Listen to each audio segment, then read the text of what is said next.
आपके अपने चैनल विस्तार न्यूज पर मैं हूं आपके साथ भारत सूरज। रात के 10 बज रहे हैं और 10 रिपोर्ट लेकर मैं हाजिर हूं। सबसे पहले नजर डालते हैं कि किन 10 बड़ी खबरों पर जो है हम आज बात करेंगे। सबसे पहली खबर हम आपको बताएंगे शराब नीति का, क्योंकि शराब नीति का अब अमेरिका का कनेक्शन भी सामने आ गया है। लगातार दिल्ली में इस मामले में बड़ी अपडेट आ रही है। अगली खबर हम आपको बताएंगे कि किस तरीके से हेलीकॉप्टर क्रैश में ईरानी राष्ट्रपति की मौत हो गई है और अब इसको लेकर जो समीकरण बन सकते हैं वैश्विक स्तर पर वो कैसे हैं वो भी हम आपको समझाएंगे। फिर आपको लेकर चलेंगे हम बिहार, क्योंकि बिहार में 5 चरण के चुनाव तो समाप्त हो गए हैं, लेकिन तेजस्वी यादव अभी भी अकेले एनडीए से लड़ते दिखाई दे रहे हैं। फिर आपको हम बताएंगे कि 5वें चरण का रण किस तरीके का रहा, इसमें समीकरण किस हिसाब के रहे और किस गठबंधन को इसमें एज मिलता दिखाई दे रहा है। फिर हम आपको बताएंगे कि कैसे मध्य प्रदेश के मुख्यमंत्री डॉक्टर मोहन यादव मध्य प्रदेश ही नहीं बल्कि देश प्रदेश में मोहन मोहन की फिजा बांध रहे हैं। इसके बाद अगली खबर हम आपको बताएंगे वो होगी मध्य प्रदेश कांग्रेस के नेता सज्जन सिंह वर्मा की, क्योंकि उन्होंने अपने संगठन को एक बहुत बड़ी नसीहत दी है। क्या उनकी सलाह है वो हम आपको बताएंगे। उसके बाद 10 बजे 10 रिपोर्ट में हम बात करेंगे छत्तीसगढ़ में आदिवासी समाज किसके साथ है इस बारे में, क्योंकि आदिवासी वोट बैंक छत्तीसगढ़ में बहुत निर्णायक भूमिका निभाती है। इसके बाद 10 बजे 10 रिपोर्ट में बात होगी कवर्धा में हुए दर्दनाक हादसे की, जिसने कि आज पूरे देश को स्तब्ध कर दिया। 19 लोगों की मौत हो गई है। राष्ट्रपति से लेकर प्रधानमंत्री मुख्यमंत्री तक शोक जता रहे हैं। फिर आपको हम बताएंगे कि संस्कृत बोर्ड के रिजल्ट में क्या फर्जीवाड़ा हुआ है, क्योंकि शिक्षा जो है अभी भी इस देश में फर्जीवाड़े के भेंट चढ़ रही है। और आखिरी खबर हम आपको बताएंगे आईपीएल से जुड़ी हुई, क्योंकि 17 साल हो गए हैं आईपीएल के और 17 साल में आईपीएल कितना बदल गया इस पर एक विस्तृत रिपोर्ट दिखाएंगे। तो बुलेटिन की अब हम शुरुआत करते हैं और पहली खबर लेते हैं दिल्ली से, क्योंकि दिल्ली में सियासत की समा बांधे रहते हैं अरविंद केजरीवाल। और बीते दिन अरविंद केजरीवाल दिल्ली के सड़कों पर भी नजर आए थे। यहां वो बीजेपी के जेल वाले खेल पर बयानबाजी कर रहे थे, कह रहे थे मेरे पीए विभव कुमार को गिरफ्तार कर लिया गया है, उसी पीए को जिस पीए पर की आम आदमी पार्टी के राज्यसभा सांसद स्वाति मालीवाल के साथ मारपीट करने का आरोप है। लेकिन अब जो है ईडी ने शराब नीति के मामले में केजरीवाल की मुश्किलें और बढ़ा दी है, क्योंकि शराब नीति में जो भी हेरफेर हुए, जो घोटाले हुए हैं, अब उसके विदेशी फंडिंग्स के भी लिंक निकल रहे हैं और तार कहां से जुड़ रहे हैं, अमेरिका से। पूरा मामला क्या है विस्तार से समझिए हमारी इस खास रिपोर्ट में।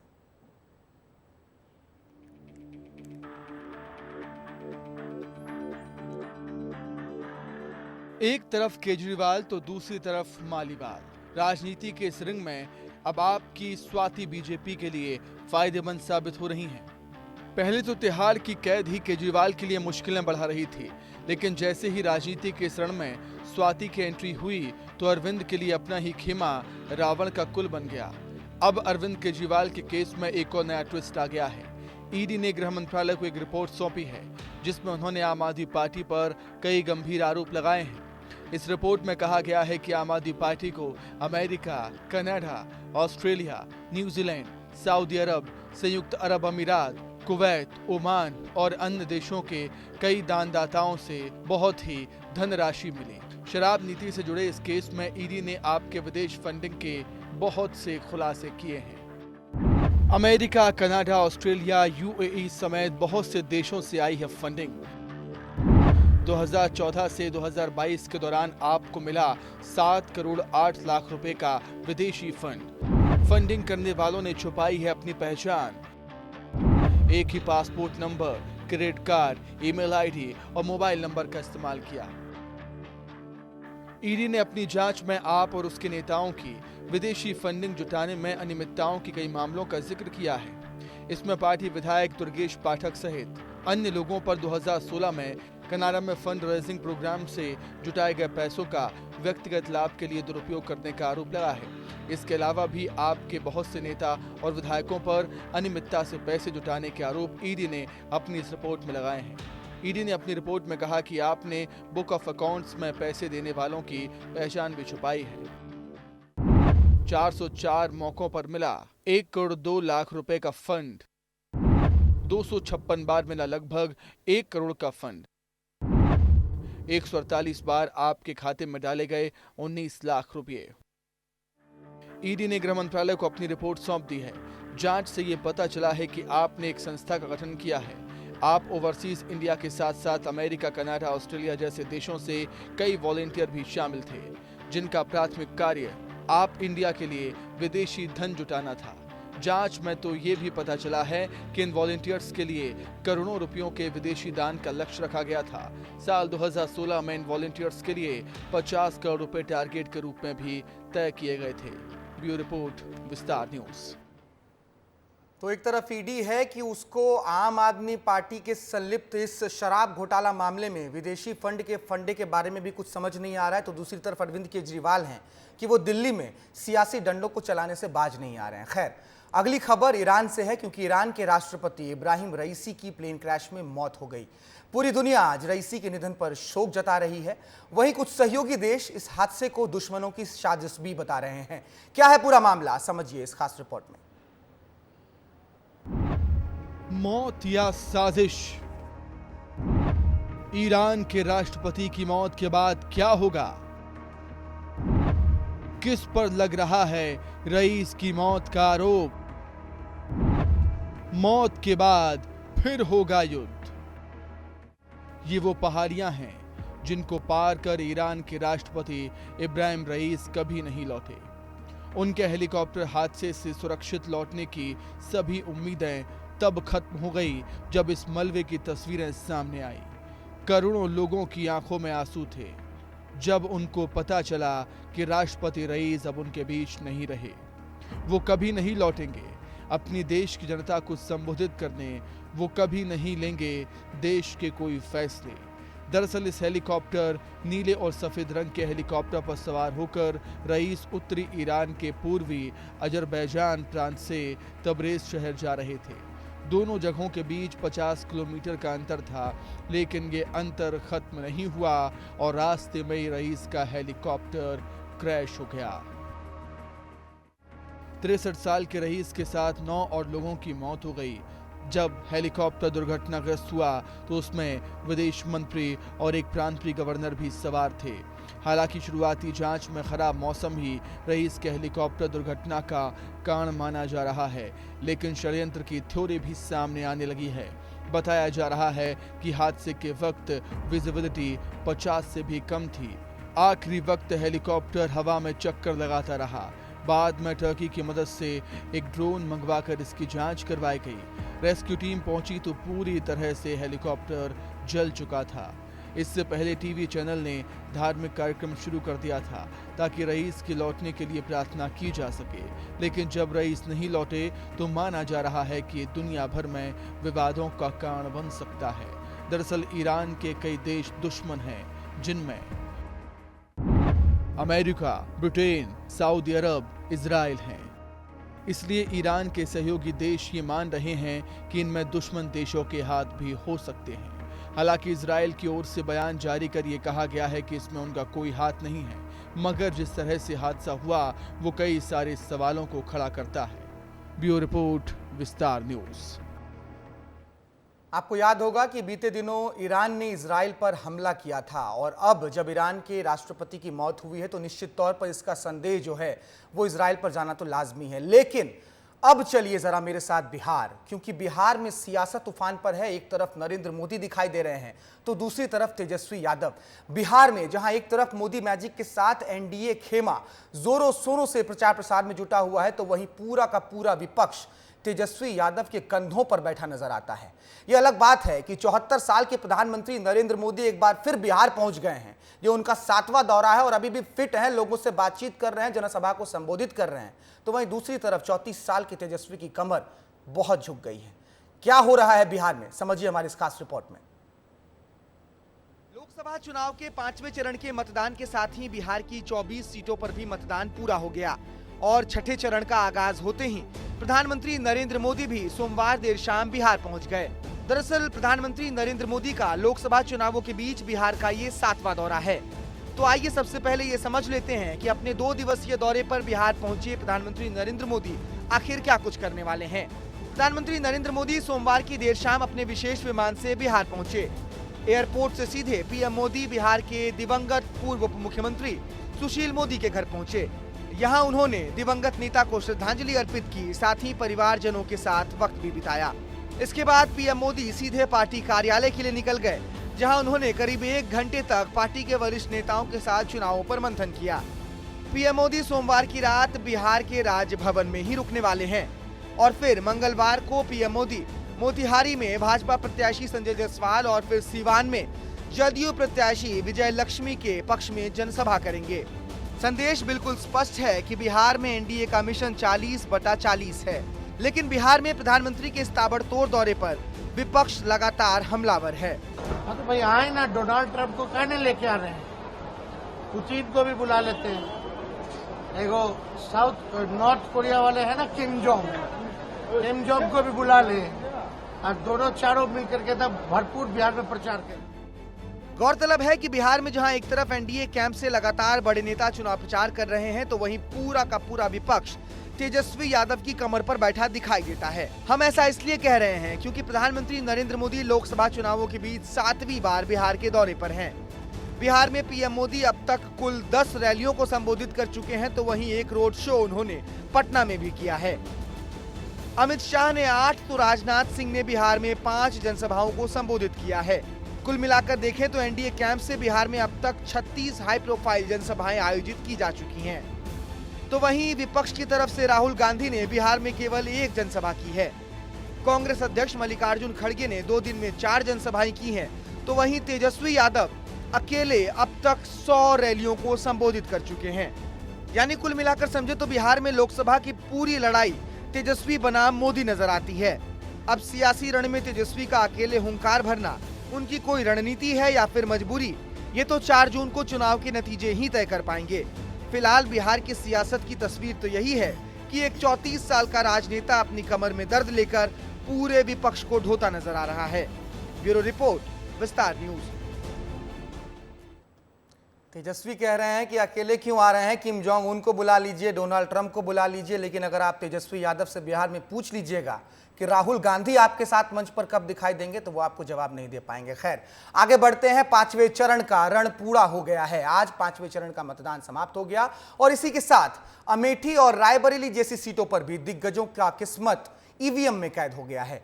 लेकिन 2019 के चुनाव से 2024 का चुनाव कितना अलग है, 5वें चरण में वोटिंग का प्रतिशत क्या रहा है, सब कुछ समझ लीजिए हमारी इस रिपोर्ट में।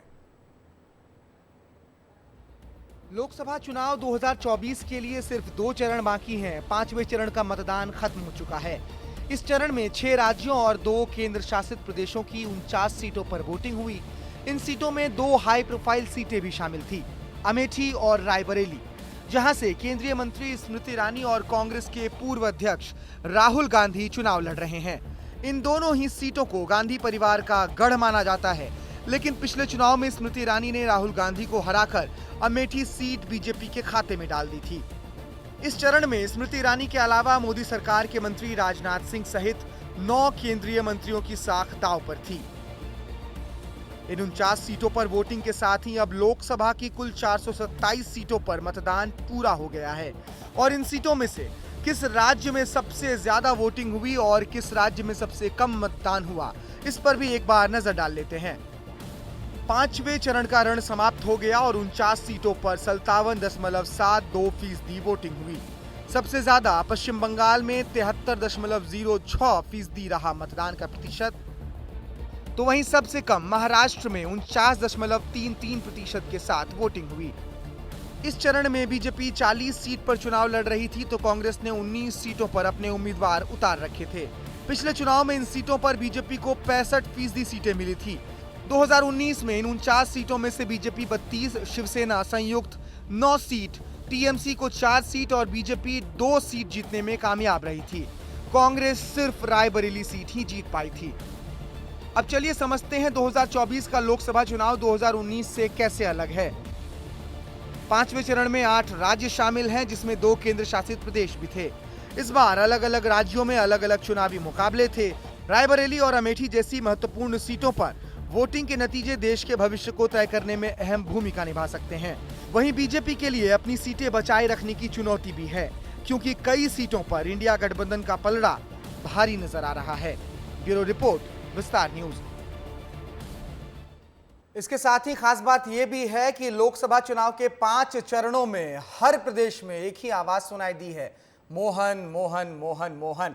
यानी मध्य प्रदेश के सीएम डॉक्टर मोहन यादव सिर्फ मध्य प्रदेश ही नहीं बल्कि अलग अलग राज्यों में भी जा रहे हैं, अलग अलग प्रत्याशियों के नामांकन रैली में शामिल हो रहे हैं, जनसभाएं कर रहे हैं और जादू उनका कुछ ऐसा छूट रहा है, हर जगह ऐसा प्रभाव दिख रहा है कि आने वाले 2 चरणों के चुनाव में भी मोहन यादव की डिमांड कम होती नजर नहीं आ रही है। तो क्यों मध्य प्रदेश के सीएम डॉक्टर मोहन यादव इतने ज्यादा डिमांड में है? क्यों हर प्रदेश में मोहन यादव को बतौर स्टार कैंपेनर बुलाया जा रहा है? समझ लीजिए हमारी इस खास रिपोर्ट में। मध्य प्रदेश के मुख्यमंत्री डॉक्टर मोहन यादव अब तक 7 राज्यों में 15 से अधिक चुनावी सभाएं और रोड शो कर चुके हैं। इन राज्यों में उत्तर प्रदेश, बिहार, दिल्ली, महाराष्ट्र, राजस्थान, हरियाणा और छत्तीसगढ़ शामिल हैं। इनमें से यूपी एक ऐसा राज्य है जहां उन्होंने सर्वाधिक सभाएं और रोड शो किए हैं। आइए एक नजर सीएम मोहन यादव के चुनावी दौरों पर। 15 मई को हरियाणा के रोहतक का दौरा किया सीएम ने। सीएम 16 मई को झारखंड में चुनाव प्रचार करने के लिए पहुंचे थे। सीएम मोहन यादव 17 मई को फिर यूपी में चुनाव प्रचार करने के लिए पहुंचे। 18 मई को मुंबई में चुनावी प्रचार किया सीएम डॉक्टर मोहन यादव ने। 19 मई को सीएम फिर यूपी में प्रचार करने के लिए पहुंचे थे। 22 प्रत्याशियों की नामांकन रैली में शामिल हुए सीएम। वहीं प्रदेश के 13 जिलों में रात्रि प्रवास किया।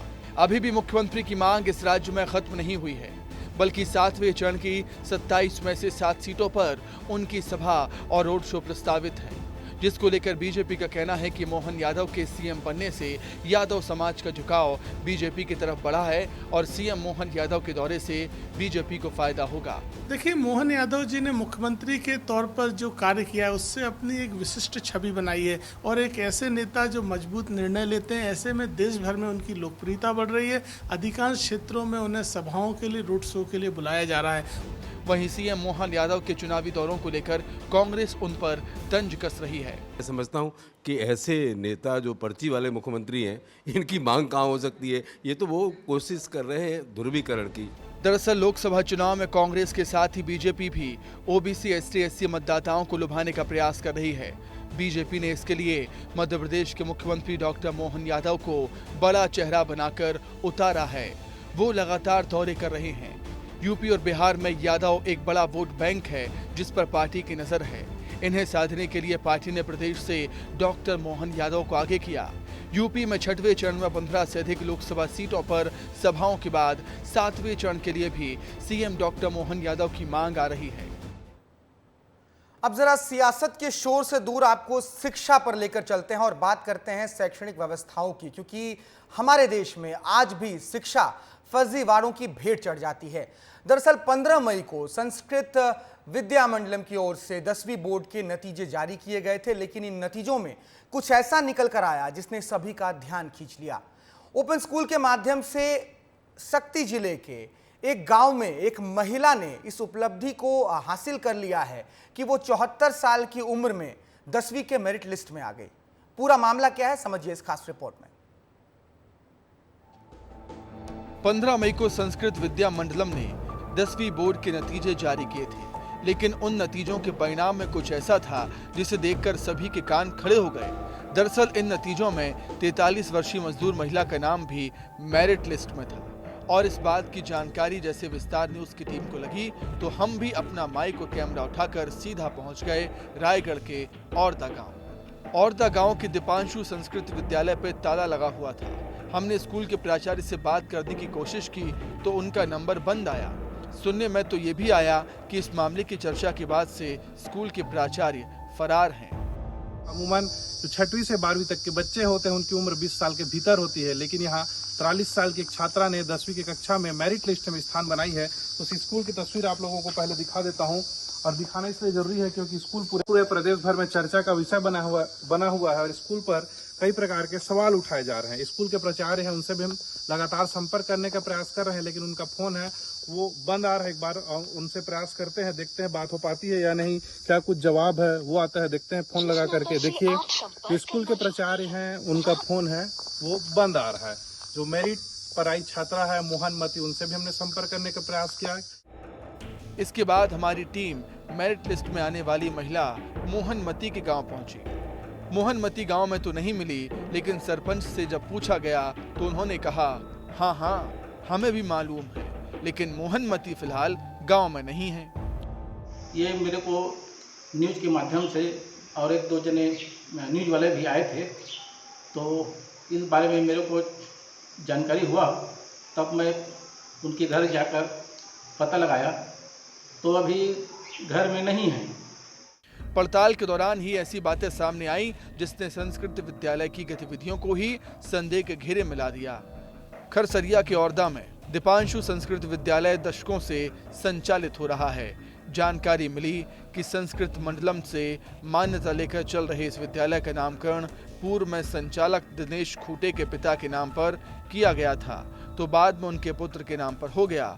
बड़ा सवाल यह है कि जिस भूमि पर विद्यालय संचालित हो रहा है वो जमीन संचालन दिनेश खूटे की ना होकर गांव सभा की है और इसका विवाद भी चल रहा है। करीब 300 विद्यार्थियों के दाखिले का दावा करने वाले दीपांशु संस्कृत विद्यालय में 4 कमरों में 6वीं से 12वीं तक की कक्षाएं संचालित हो रही हैं। व्यवस्था के नाम पर ना तो शौचालय है, ना पेयजल की व्यवस्था, ना मैदान, ना ही प्रयोगशाला। विस्तार न्यूज ने जब इस विषय पर गांव के लोगों से बातचीत की तो उनके इस कथन ने चौंका दिया। इतनी अव्यवस्था के बावजूद इस विद्यालय में बोर्ड परीक्षा देने पूरे प्रदेश से उम्रदराज विद्यार्थी आते हैं। पास की गारंटी के साथ संचालित हो रहे दीपांशु संस्कृत विद्यालय में बुनियादी और अध्यापन संबंधी व्यवस्था की जांच पड़ताल तक शिक्षा विभाग ने कभी तक नहीं की। ब्यूरो रिपोर्ट, विस्तार न्यूज। तो देश में अभी भी शिक्षा की यही नियति है कि 43 साल की महिला टॉपर बन जाती है और बच्चे कुछ ऐसे भी छूट जाते हैं जिनके हाथों में कलम और कॉपियां तक नहीं पहुंच पाती। फिलहाल इस बुलेटिन में मुझे दीजिए इजाजत। बाकी देश दुनिया की तमाम खबरों के लिए आप देखते रहिए विस्तार न्यूज़। नमस्कार।